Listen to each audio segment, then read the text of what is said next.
유명한 비유의 말씀입니다. 저처럼 모태신앙을 가진 분들은 아마도 100번 이상은 어려서부터 듣지 않았을까 그런 생각이 듭니다. 익숙한 말씀이죠. 30절에 보니까 여리고로 내려가다가 그랬습니다. 몇 번 말씀드렸는데 아모스 오즈라는 유명한 이스라엘 소설가가 있습니다. 그의 책에 보게 되면 특히 그는 여리고를 사랑하는 것 같아요. 남녀 주인공들이 예루살렘보다 여리고에서 더 많이 데이트를 즐기고 자유를 만끽합니다. 그는 실제로 예루살렘보다 여리고 성이 더 이스라엘적이다, 그렇게 말했었습니다. 우리 예수님께서도 여리고를 참 많이 사랑하셨을까요? 그런 듯 보입니다. 그 여리고는 물론 주께서 사랑하는 제자들이 있었습니다. 최고 부자 삭개오, 그는 여리고의 유명 고관을 지내고 있었지요. 그리고 가장 빈자인 여리고의 가난한 자 거지 바디메오, 다 예수님이 사랑하는 그런 제자들입니다. 그런데 그 이유 때문에 여리고를 사랑하셨던 것은 아니지요. 이 여리고는 특별히 유대인들에게 있어서 교육과 교훈에 적합한 이유가 있었다는 것입니다. 그것 때문에 여리고를 사랑하지 않았을까 저는 확신합니다. 여러분, 예수님의 비유 말씀을 찬찬히 생각해 보십시다. 오늘 본문 비유와 같이 이렇게 지명 이름을 이야기한 곳은 있지 않습니다. 연이어지는 누가복음 11장에 밤중에 찾아온 벗, 지역이 나오지 않습니다. 어리석은 부자, 마찬가지 우리가 한번 내용을 나눈 적이 있는 탕자의 비유, 어떤 지역일까요? 모릅니다. 지역 이름이 나오지 않으니까. 모든 비유에는 사람의 이름도 나오지 않지만 특히 지역 이름이 나온 것은 없어요. 그런데 오늘 이 비유의 말씀을 보게 되면 예루살렘에서 여리고로 내려가다가 그런 어구가 나오고 있습니다. 여리고, 이 지역 자체가 중요한 의미를 담고 있는 것입니다.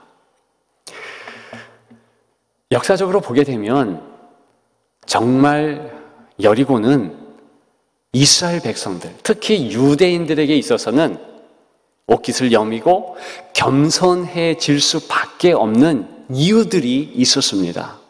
그 첫째 이유는 우리가 잘 아는 여호수아 가나안 정복의 사건들이었습니다. 첫 가나안 땅의 관문이 바로 여리고성 아니겠습니까? 가나안의 고도 중에 최고의 고도였습니다. 아주 오래된, 그리고 탁월한 문물을 가지고 있는 여리고성이었죠. 그런데 하나님께서는 이스라엘 백성들에게 아무 그들의 노력 없이 선사하셨습니다. 소위 코 풀지 않고 그냥 받게 되는 거지요. 7바퀴를 묵묵히 돈 것뿐이었습니다. 그런데 하나님께서는 그 여리고성을 그대로 이스라엘 백성들이 점령할 수 있도록 허락하셨습니다. 한편으로 보면 전적인 가장 큰 하나님의 은혜가 우리에게 있다, 그렇게 감사할 수 있지만 또 한편으로 보면 한 일이 없잖아요. 이스라엘 백성들의 공로가 없지 않습니까? 그래서 그 여리고성 보게 되면 약간 숙연해지는 것도 사실이었습니다. 더 큰 이유가 있지요. 역대하 28장에 보면 이스라엘 백성들, 유대인들이 그토록 싫어하는 사마리아인들에 의해서 은혜 베품을 당합니다. 여러분, 사마리아인들은 어떤 사람들입니까? 오늘 본문 바로 앞에 보게 되면 누가복음 9장 51절부터 55절에 보게 되면 예수님과 예수님의 제자들이 사마리아 성을 지나서 이제 예루살렘으로 가려고 작정했습니다. 그런데 이 사마리아 사람들이요, 거부하는 거예요. 다른 곳으로 가라. 그렇게 적대적인 행동을 했습니다. 그때 제자들이 어떻게 했는가? 예수님께 불을 내려 저들을 멸하라 하시기를 원하시나이까? 그런 말을 했습니다. 그냥 말한 것이 아니라 그 이전부터 이스라엘 백성들이 사마리아인들에 대하여 가지고 있었던 적개심, 적의를 그대로 표현한 것뿐이었습니다. 은혜 받은 제자들이라 할지라도 그런 적개심을 스스럼없이 보였다는 것이지요. 실제로 이스라엘 백성들은 사마리아 사람들을 개에 비유했습니다. 개 같은 사람이되이다, 그렇게 말했던 터이지요. 그런데 그들에게 은혜를 받다니요? 정말 그랬습니다. 역대하 28장에 보면 시대적 상황은 어려웠어요. 남북으로 이스라엘 나라가 갈렸습니다. 그리고 북왕국에는 수도인 사마리아, 그 지역을 중심으로 똘똘 뭉쳤습니다. 그리고 상당히 강한 군대를 가졌지요. 남왕국 유다, 예루살렘으로 왕국을 이루었는데 북왕국 이스라엘이 싸움을 걸어온 것입니다. 정말 싸움을 했지요. 결과는 어떻겠습니까? 북이스라엘이 사마리아인들이 이겼다는 것입니다. 그래서 역사적으로 15만 명의 유대인들이 죽임을 당했습니다. 남한국 사람들이죠. 그리고 20만 명의 유대인들이 곧 사마리아 북왕국 쪽으로 끌려갈 그런 지경이었죠. 역대하 28장 15절에 보면 그런 어려울 때에 하나님의 사람 선지자 오뎃이 나타납니다. 그리고 하나님의 뜻을 선포하죠. 북왕국이요, 당신들이 그렇게 하면 하나님의 벌을 받는다. 회개하라. 저렇게 예루살렘 중심으로 한 남유다가 어려움을 겪는 것은 우상을 숭배했기 때문이다. 가만히 생각해 보니까 남유다보다 북이스라엘이 군사력은 있지만 더 많이 우상 숭배했거든요. 찔린 것입니다. 그래서 무기를 버려놓습니다.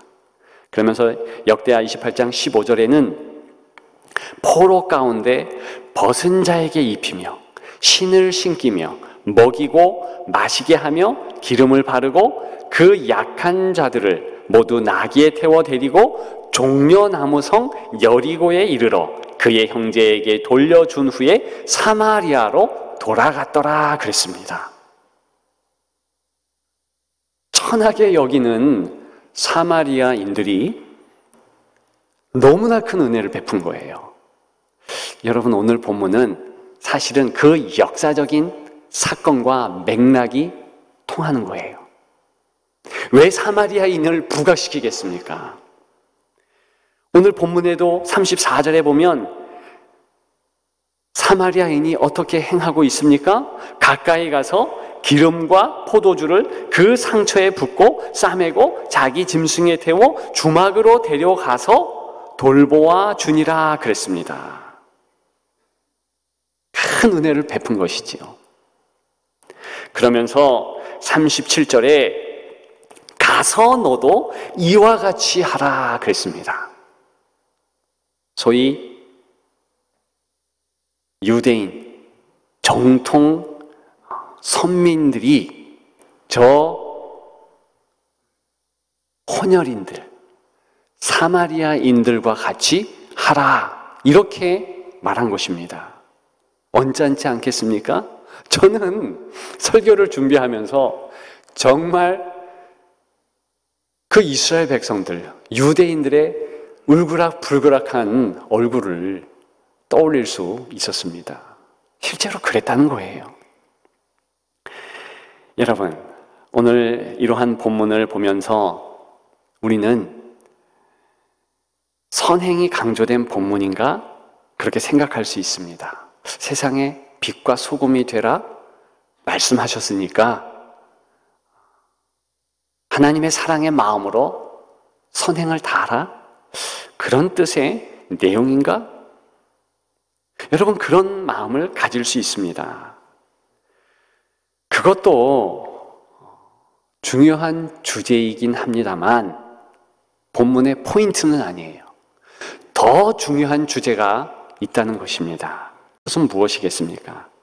그것은 바로 예수님이 그리스도 되신다. 이것이 주제 중에 주제예요. 여러분, 잠시 조금만 더 집중했으면 좋겠습니다. 예수님은 그리스도이셔요. 그런데 그리스도라는 뜻이 무엇입니까? 헬라어인 그 말의 뜻은 기름 부음을 받았다, 기름 부음을 받은 자, 그런 의미입니다. 히브리 말로는 우리가 잘 아는 메시아, 그 메시아가 똑같이 기름 부음을 받은 자다, 히브리 말이지요. 왜 기름 부음 받은 자가 성경에는 부각될까? 예수님이 왜 그리스도일까? 그것은요, 이스라엘 백성들에게 있어서 그리스도, 기름 부음을 받은 자라는 의미는 단 한 가지 확연한 뜻이 있었습니다. 그것은 왕이라는 의미예요. 이스라엘은 왕위를 받을 때, 그럴 때 대관식을 갖지 않습니다. 대신에 제사장이 됐든 높은 고관이 되었든 기름을 붓는 거예요. 그 유명한 다윗의 아들 솔로몬이 어떻게 대관식을 행했는가, 그런 모습을 우리는 열왕기상 1장에 보면 알 수 있습니다. 거기 보니까 제사장이 이 솔로몬에게 나아갑니다. 그리고 노새에 태워서 나가게 되죠. 그리고 기름을 붓게 합니다. 그 자체가 왕이 되는 것이고, 그러면 그 모습을 본 이스라엘 백성들이 왕은 만세수를 하옵소서 이렇게 왕에게 축복하는 말을 돌리고 왕으로서 인정을 받는 거예요. 그런 것입니다. 다윗이 기름 부음을 3번이나 받았잖아요. 확실한 이스라엘의 왕중왕이었습니다. 그런데 그 다윗이 첫 왕이었던, 사실은 분봉왕이었죠. 적은 지역의 베냐민 족속의 왕일 따름이었죠. 그런 사울의 왕이라는 직위를 자기가 빼앗지 않았습니다. 그 이유는 하나님께서 기름 부은 자를 내가 해할 수 없다, 이런 이유에서였어요. 그러니까 다시 얘기해서 우리와는 다르게 예수 그리스도 이렇게 이스라엘 백성들이 불렀다면 예수님은 왕이시다, 이런 뜻을 가지고 있는 것입니다. 여러분, 오늘 본문 말씀도 사실은 예수님과 관계에 있어요. 한번 볼까요? 다시 한번 34절을 읽습니다. 가까이 가서 기름과 포도주를 그 상처에 붓고. 여러분, 물론 이렇게 기름과 포도주를 그 상처에 부었다, 이것이 좀 전에 말씀드린 역대하 28장의 내용을 그대로 기록했다는 것을 알 수 있다 했습니다. 역시 28장 15절에도 벗은 자들에게 입히며 신을 신기고 먹이고 마시게 하며 기름을 바르고 그랬습니다. 기름을 발랐다. 또 오늘 본문 말씀에 상처에 기름을 부었다. 똑같은 수크라는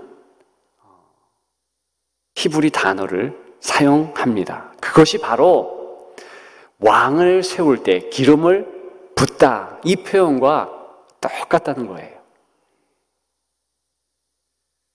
기름을 바르든 칠하든 붓듯 똑같은 단어를 사용했습니다. 그러니까 이스라엘 백성들은 기름 부었다라는 것이 왕과의 어떤 연관성이 있다는 것을 확신했습니다.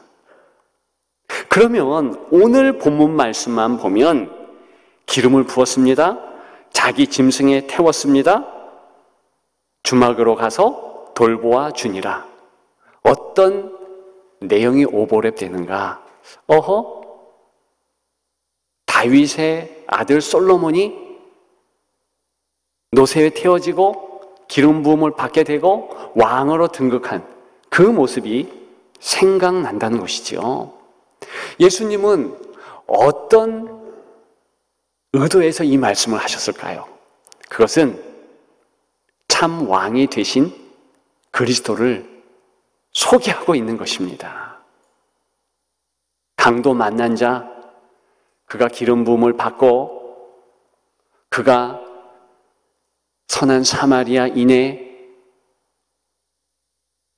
짐승에 의해서, 그 짐승은 노새겠지요. 아니면 낙이겠지요. 태워져서 그런 도움을 받는다.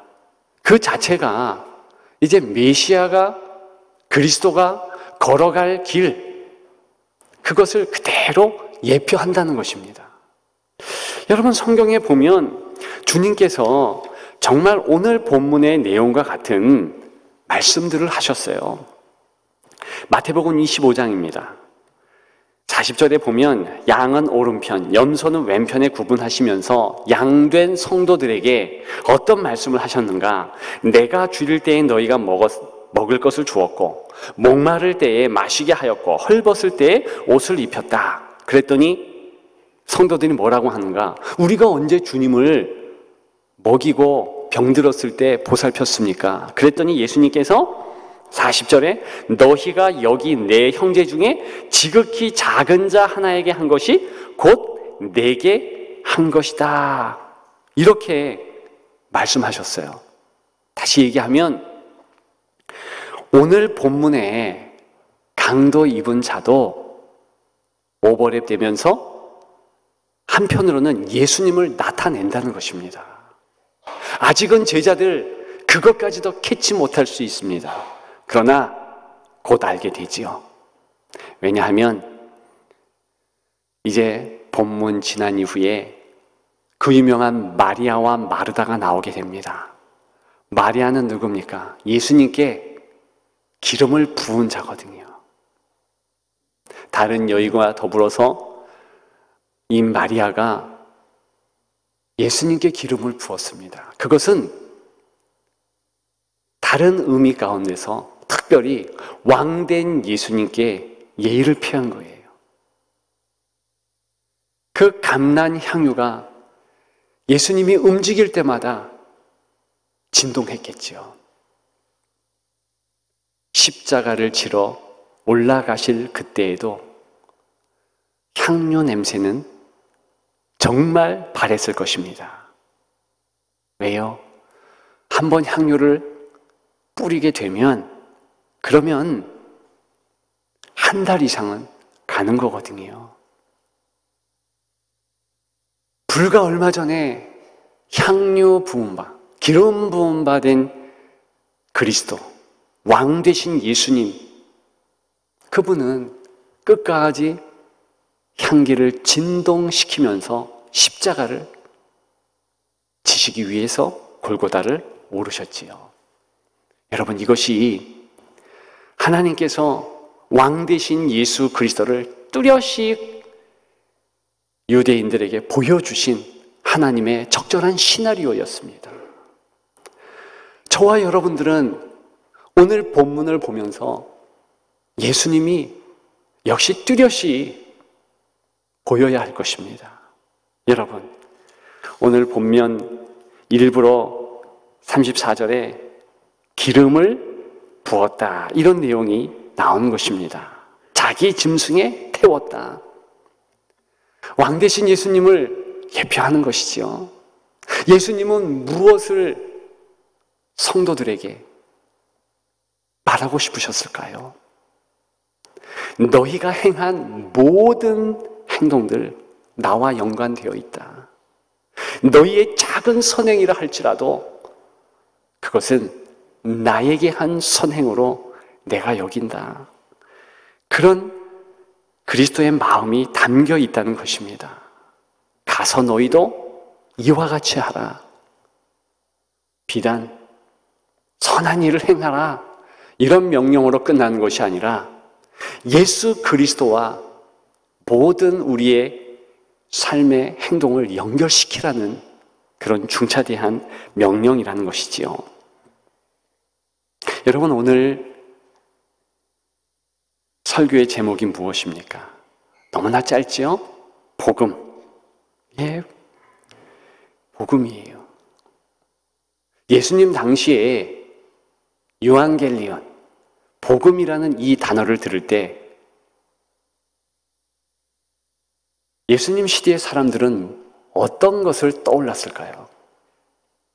우리는 워낙 복음이라는 단어를 많이 들었습니다. 그래서 그 단어에 어떤 의미가 담겨 있는지도 별로 관심도 없고 마음이 뛰는 것도 아닙니다. 그런데 적어도 1세기 그리스도인들은 그렇지 않았어요. 왜냐?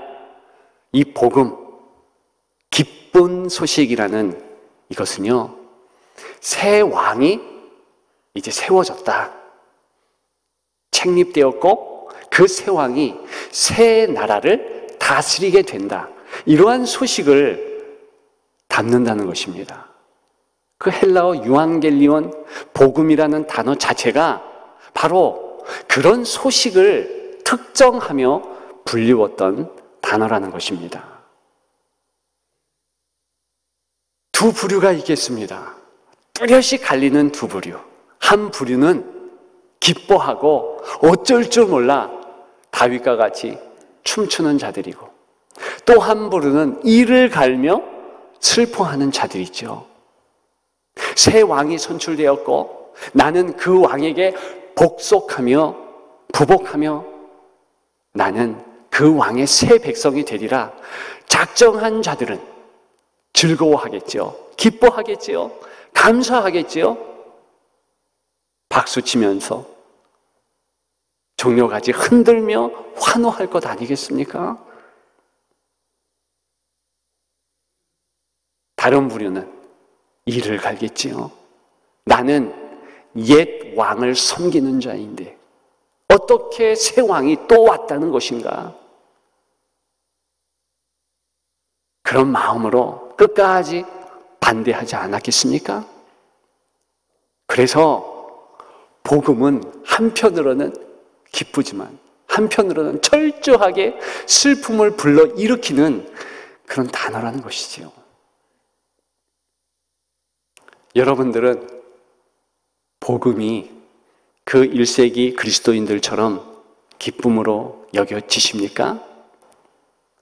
아니면 너무나 많이 들은 친숙한 단어라 그냥 밋밋하신가요?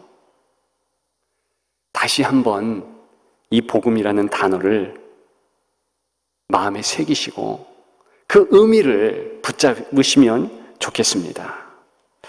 여러분, 오늘 본문에 가서 너도 이와 같이 하라 37절의 말씀은 예수님의 우리를 향한 마음을 한마디로 표현한 것입니다.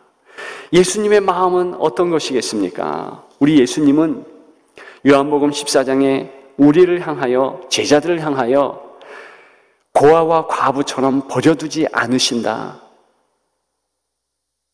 그렇게 말씀하셨잖아요. 그리고 정말로 우리의 일거수일투족을 다 보는 거예요. 우리 또한 예수님의 그러한 마음을 알고 세상 사람들, 다른 성도들 보든 안 보든, 주목하든 주목하지 않든 우리는 마음을 다해서 주님의 마음으로 선행, 사랑을 실천해야 하는 것입니다. 여러분, 바로 그럴 때에 우리는 예수 그리스도께서 우리를 주목하고 있다는 것을 잊지 말아야 되는 거예요. 오늘 이 사마리아인 유대인들이 터부시하고 조롱하고 그런 부류의 사람들조차도 예수님께서 주목하고 계신다는 것으로 말씀하고 있지 않습니까? 저와 여러분들은 정말 주님의 사랑을 받고 있는 자녀들 아니겠습니까? 예수님을 바짝 쫓는 제자들 아니겠습니까? 그렇게 주께서는 우리를 보고 계신다는 거예요. 그러면 우리는 어떻게 해야 되겠습니까? 범사에 그리스도를 생각하며 죽게 하듯 행하는 것입니다. 작은 일, 큰 일 다 주님을 위하여 하는 거지요. 여러분들에게 봉투 하나를 들어오시면서 전했을 거예요. 그게 이제 복음의 전함이라는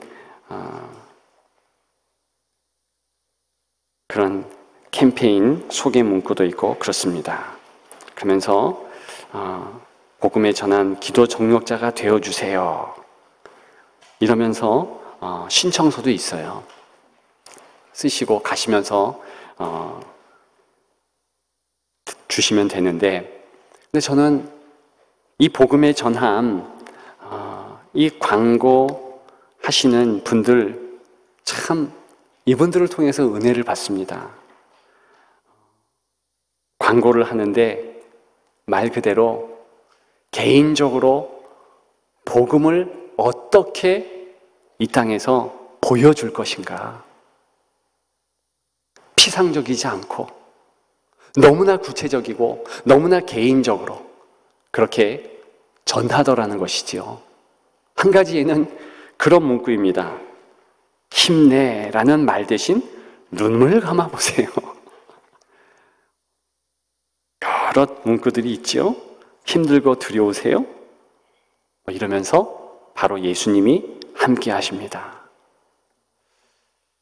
제가 뭘 말씀드리려고 하냐면, 우리는 각자 예수 그리스도께서 우리에게 다가오셔서 우리를 붙잡는 그 예수 그리스도의 손, 발, 느껴야 하는 거예요. 그래서 일상에서 우리는 어떤 복음을 가지고 있어야 되는가? 예수님이 나의 왕이시다. 나는 내 평상시의 삶에서 그분이 나의 왕이므로 나의 모든 행동 가운데서 그분을 높여드리고 찬양한다. 그러면서 그분을 느끼는 것을 우리가 그리스도의 향기, 그리스도의 편지가 되어서 나타내야 한다는 것이죠. 심지어는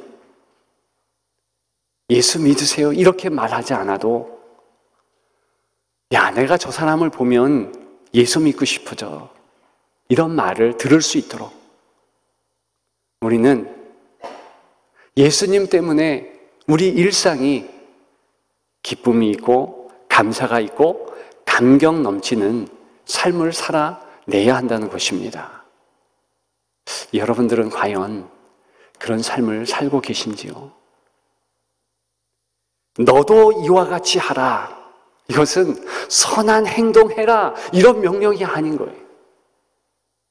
그것이 아니라 내게 개인적으로 왕 대신 예수 그리스도의 복음 어떻게 새겨졌는가? 나타내라는 거예요. 만끽하라는 것입니다. 예수 그리스도와 계속 그분을 통한 교제, 그리고 그 교제를 통한 기쁨 붙잡으라는 것이지요. 여러분 꼭 기억하시면서 오늘 주께서 하신 명령, 가서 너도 이와 같이 하라. 남들 인정이 아니라 우리의 주인 되시는 우리의 왕이신 예수 그리스도께서 우리를 주목하시고 붙잡아 주신다. 기억하시면서 승리하는 여러분들 되시기를 주님의 이름으로 축복합니다.